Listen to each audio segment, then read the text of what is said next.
Her er jo en sider fra Hardanger. Jeg tror vi må prøvesmake den på en sånn fin vårdag.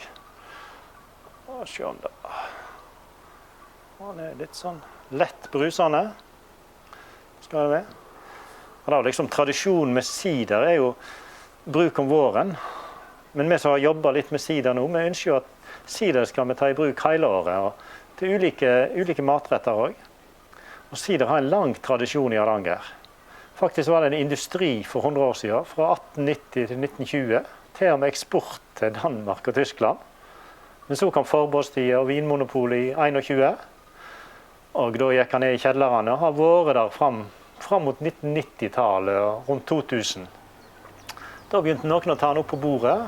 Loven endret seg litt, så vi kan nå produsere sider lovlig. Ja, her i Hardanger som sagt, så har vi et godt klima for fruktdyrking. Vi har en veldig porøs og lettdrenert jord. Vi har bakker som i Mosel, der det er bratte bakker midt i solhellinger. Og vi har en fjord som gir oss en varm, god høst, så vi får en god utvikling på frukter. Nå er vi jo midt i bløvinget her, og det ser jo veldig bra ut i år da. I fjor hadde vi det dårligste året på 40 år, så vi trenger et godt år nå. Og som du ser så er det tett med blomster, det var stor bieaktivitet, og dette tegner veldig godt til høsten. Jeg har jo drevet med sider i kjelleren min i mange år. Jeg drev jo over 30 år, og trodde jeg var ganske god å lage sider. Da var jeg som rektor, jeg jobbet der i 22 år. Så dukket dette gardsbruket opp her for salg rundt 2000, og da fant vi ut at vi hadde lyst til å gjøre noe annet i livet. Først bygde vi opp et hus her som kunne egne seg for produksjon av juice og sider. Og i 2007 så måtte jeg ta et vegvalg i livet. Da var det enten å tilsette noen her, fortsette som rektor, eller gjøre noe selv. Og få utvikle noe selv og gjøre noe med hobbyen min, som kanskje jeg kunne ha ideer om, og kunne utvikle at kanskje fremtidig generasjon kan også leve av dette bruket her i Ulvik. Let's pick some apples. So yeah, I'm a fruit picker, professional fruit picker, traveling all year around. 10 years now. I think it's one of the most beautiful jobs in the world because it gives a lot of freedom. You can do what you want, go where you want, always in nice landscapes, meeting beautiful people. And picking is a really positive activity, I think, you know, picking apples, picking fruit.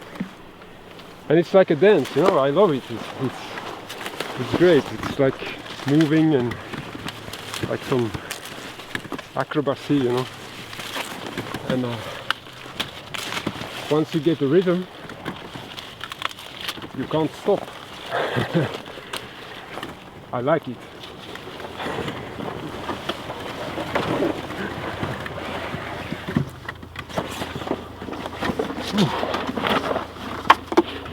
You know the good thing about picking in Norway? The sun always shines, you know. Never rain, never cold. Jeg tok med meg naboen til Normandie i 2003, og han er nå den største siderprodusenten i Norge. Han hadde produksjonsapparatet sett i gang året etterpå. Det er klart vi er konkurrenter, men vi samarbeider og er på faglige turer hvert år for å få inntrykk og lære.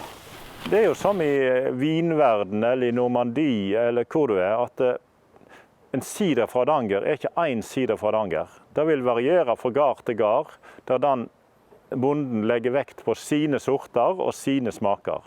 Men kvaliteten må ligge i botten uansett. Du må få vekk oksidasjon, få vekk eddiksmak, få vekk jordsmak, få vekk metallsmak kan av og til komme i sideren.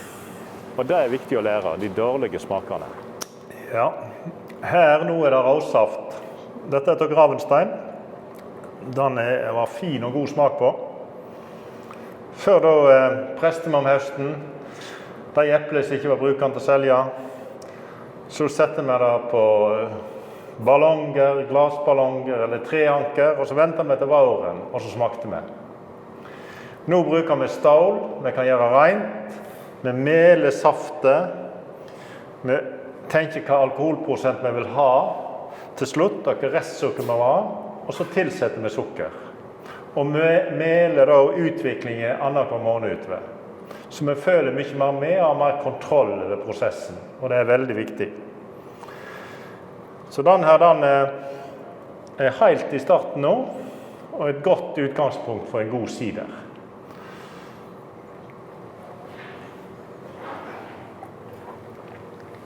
Der. Og sider er jo som fransk vin, det skal ikke lagres, det skal drikkes lenge før skolealder. Og tenk om vi hadde hatt da flere gårder i Hardanger som kunne dreve med dette her, som et reiselivsopplevelse.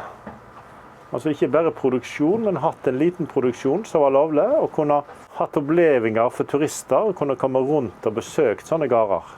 Det er jo liksom målet vårt, at vi kunne møte en 15-20 sånne gårder i Hardanger, som kunne dreve med dette her. Og da skaper vi også grunnlag både for reiselivsnæringen og for oss som er fruktdyrkere til å kunne bo og leve her i Hardanger.